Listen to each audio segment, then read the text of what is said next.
Kita lanjutkan kembali perbincangan kita di Sapa Indonesia akhir pekan pagi hari ini. Saudara, ada Humas Biro Hukum dan juga Humas MA, Pak Subandi, dan juga ada Kang Asep yang masih bergabung bersama kami. Saya ke Kang Asep dulu. Kang Asep, kalau sebenarnya kita melihat kasus-kasus yang muncul, kasus hakim yang terjerat dalam kasus korupsi begitu, Anda menilai bahwa kalau kita ingin melihat sanksi-sanksi yang diberikan kepada hakim nakal itu, Kang Asep, selamat pagi. Kang Asep? Oke, sepertinya masih terputus dengan Kang Asep. Saya ke Pak Subandi dulu kalau gitu. Pak Subandi, kalau kita bicara soal sanksi berjenjangnya sebenarnya seperti apa, Pak Subandi, ketika ada hakim-hakim yang nakal? Prosesnya seperti apa? Jadi di Perma nomor 8 tahun 2016 telah diatur mengenai sanksi tersebut, ya. Ada hukuman berat, hukuman sedang, ada hukuman disiplin ringan, ya. Nah, mengenai prosesnya itu nanti Bawas melakukan pemeriksaan terhadap laporan dari masyarakat, ya, atau laporan masyarakat, atau bisa juga Bawas menemukan sendiri, misalnya dari media ada tulisan tentang dugaan pelanggaran etik yang dilakukan oleh hakim, maka nanti tim Bawas melakukan pemeriksaan. Nah, kemudian setelah itu tim pemeriksa melaporkan kepada Kepala Badan Pengawasan atau Kabawas. Kabawas melakukan pemeriksaan ulang terhadap berkas-berkas apakah ini layak dijatuhkan sanksi atau ditutup. Nah, itu setelah itu Kabawas melaporkan kepada Ketua Kamar Pengawasan. Nah, Ketua Kamar Pengawasan itu yang mulia Hakim Agung Pak Jahrul Rabain, ya. Kemudian Pak Jahrul Rabain juga demikian melakukan pemeriksaan ulang apakah memang ada pelanggaran etik atau tidak. Nah, jadi kemudian setelah itu dilaporkan kepada Ketua Mahkamah Agung untuk diberikan sanksi, dijatuhi sanksi. Apakah sanksinya rekomendasi hukuman disiplin berat, apa hukuman disiplin sedang, atau hukuman disiplin ringan. Nah, untuk hukuman disiplin berat, Mahkamah Agung banyak menjatuhkan non palu misalnya, tapi bisa sampai ke pemberhentian. Pemberhentian itu bisa pemberhentian dengan hormat maupun pemberhentian dengan tidak hormat. Oke, baik. Tapi kalau sampai dengan saat ini dari catatan Anda, masyarakat sangat aktif atau cukup proaktif dalam memberikan laporan-laporan hakim nakal? Kita punya catatan sepanjang tahun 2021, ya, sepanjang tahun 2021 ada 3.069 pengaduan dari masyarakat. Nah, itu banyak kan? Nah, dari 3.069 pengaduan dari masyarakat tersebut, kita tindak lanjuti semuanya, ya, dan akhirnya dijatuhi hukuman disiplin itu ada 284. Sisanya tidak terbukti, ya. Sisanya tidak terbukti sehingga pengaduan tersebut ditutup. Oke, kalau kerjasama dengan lembaga lain, KPK misalnya, itu juga dilakukan? Kerjasama dengan lembaga lain itu untuk menjaga citra dan wibawa Mahkamah Agung dilakukan. Tidak hanya dengan KPK, bahkan Komisi Yudisial yang memang mempunyai tugas dan fungsi di bidang pengawasan, ya, kepada hakim untuk menjaga harkat atau marwah hakim, itu juga selalu dilakukan. Dengan lembaga lain juga demikian, dengan ombudsman, ya, gitu. Jadi kita lakukan dengan KPK untuk menjaga integritas, ada pertukaran informasi. Demikian juga dengan Komisi Yudisial melakukan pendidikan, ya, pendidikan bersama tentang kode etik, gitu. Oke, baik. Jadi terus kita lakukan.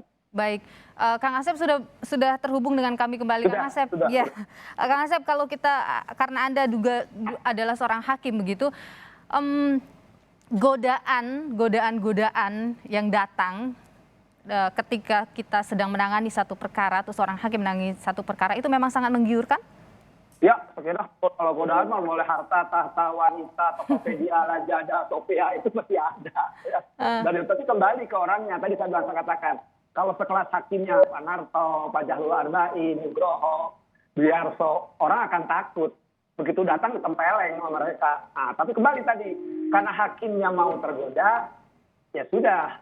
Yang datang segala macam tadi ya pasti disantap. Makanya sering saya katakan, penempatan hakim-hakim di kota besar, terutama yang perkaranya banyak, perlu diturunkan. Ya, tipe-tipe hakim yang sebut tadi namanya ya, sekelas Nugroho, sekelas Budi, sekelas Fatto, sekelas Jahlul Arba'in. Karena orang akan takut. Tapi selama penempatan tim promosi mutasi tadi, ada kepentingan, entah ikatan emosional, ikatan alma mater, ikatan lain-lainnya yang akan terjadi. Makanya saya kira pun catatan pentingnya, karena gini, saya sebut aja kejadian. Ketika Bawas memeriksa, menyatakan itu bersalah, ya, dan hakimnya kena demosi, tapi kadang-kadang di Mahkamah Agung putusannya dikuatkan. Contoh yang paling gampang saya sebut, di Bandung ada perkara MN Bank, korupsi besar, ya. Bagaimana seorang ketua Bawas turun dulu tuh, ketua Bawas dulu Nugroho ya, itu sering tuh, tiba-tiba datang, dia menyelidiki. Dan sepengetahuan saya masyarakat Bandung tahu itu terjadi, yang tidak benaran. Tapi aneh kan, keputusan korupsinya dikuatkan. Hakim yang dulu ditindak oleh Bawas, sekarang kan balik. Setelah ditindak, keputusan saya dikuatkan, itu juga dilema. Maka sekali perlu ketika promosi mutasi hakim terhadap hakim-hakim yang sudah kena prit dari Bawas, saya kira Bawas perlu dikasih hak veto, setidaknya bahwa Kabawasnya atau di Bawasnya ya, maupun Ketua Muda Pendiam Pengawasan Pak Jahlul Arba'in atau WKMA Pak Narto. Jadi ketika mereka ini orang-orang yang dianggap malaikat menyatakan yang bersangkutan tidak bisa ditempatkan di kota besar, saya kira tim promosi mutasi yang lain harus ikutan dong. Ini fakta lah, jadi buka aja. Jadi jangan sampai sekarang penempatan hakim-hakim tertentu di kota-kota tertentu, istilahnya obat nyamuk, nggak jauh dari Monas. Saya juga pernah ngalami nggak jauh dari Monas. Tapi kan kalau saya karena bibir saya yang memang tajam gitu kan. Nah jangan sampai sekarang penempatan hakim-hakim yang pernah kena prit, ya, kena kartu merah, kartu hijau, kartu kuning, ya, menempati tempat-tempat yang tidak layak, tempat yang etalase. Anda melihat di situ jadi celah sanksi kemudian tidak memberikan efek jerah? Ya, salah satu saya bercerah, jadi sudah toladan karena ada hakim-hakim tertentu yang menempati kelas tertentu, sehingga hakim-hakim yang baik, banyak saya tahu hakim-hakim adik-adik saya di pengadilan itu, dia, loh, kok orang-orang itu ditempatkan di situ ya, padahal lu kalau, nah sedangkan mereka kan orang-orang baik kan, dia mah tunduk patuh terhadap saja, dimanapun gua mah sama aja, saya bertempatkan di Maumere, mau Burian, mau Raeni, mau di Jakarta juga kan orang yang tidak mau duit, tapi bagi mereka sekelas entong-entong ini, dia yang berharap terus di kelas satu, karena di situ ada transaksi yang tadi kembali ke tadi ya, karena ada penempatan dia tuh ya tidak layak menurut saya, lebih layak ya orang-orang yang sekelas yang tersebut tadi ya, nama-nama banyak lah nama-nama hakim saya tahu persis ya, sekelas yang paling gampang lah publik mengenal, kelas Albertina Hos, kelas Rudi, dan nama-nama hakim Pak Bani lebih tahu tuh nama-nama teman-teman yang paling bagus. Kang Asep, kalau Anda sendiri punya catatan bahwa masih banyak hal-hal serupa terjadi begitu? Saya berani memastikan mereka belum tertangkap aja, dan itu nggak jauh dong dari Mahkamah Agung, ya nggak jauh dari Mahkamah Agung. Paling gampang ini standarnya, ya KPK juga udah tahu kok. Ketika putusan-putusan menimbulkan tanda tanya publik, itu pasti ada sesuatu. Makanya saya bilang Bawaslu sering secara walaupun mereka adalah hakim, banyak kan melakukan intelijen ya, jadi mereka melakukan masukan-masukan tidak hanya kerjasama sama lembaga dengan LSM, dengan pihak tertentu. Ya, jujur aja, kadang-kadang kan pihak-pihak tertentu entah apapun pakai memberitahukan kepada Bawas, dan Bawas langsung turun. Dan itu faktanya kan tadi dikatakan Pak Bani, 3.000 pengaduan itu yang tertulis, belum yang tidak tertulis. Dan Bawas melakukan hukuman, bayangin, hampir 100% loh. Pengetahuan saya kemarin tuh tindakan lakukan, belum dilakukan oleh laporan ke KY. Tapi kembali, saya hanya mengingatkan ya kepada teman-teman, kalau Anda tidak mau tangkap KPK, cukup belajar sama saya. Insya Allah tidak akan tertangkap. Atau benar, gampang kok tadinya. Gampang, nggak akan tertangkap Anda. Oke, tapi gini, kita tadi sudah dibahas juga oleh Pak Subandi. Ada banyak sebenarnya aturan-aturan yang dikeluarkan, maklumat yang dikeluarkan untuk memberikan peringatan dalam tanda kutip kepada para hakim-hakim agar tidak nakal, tidak melakukan hal-hal yang kemudian mencederai hukum di Indonesia ini. Tapi hal serupa terus terjadi. Menurut Anda harus diperkuat lagi pengawasan atau hukuman atau sanksi dinaikkan lagi? tadi disebut oleh Pak Bandi, kalau aturan udah over, Iya. sanksi udah 100%. Nah sekarang kalau tadi saya katakan tadi, tinggal sekarang satu teladan, contoh, ada pattern, ada prototipe.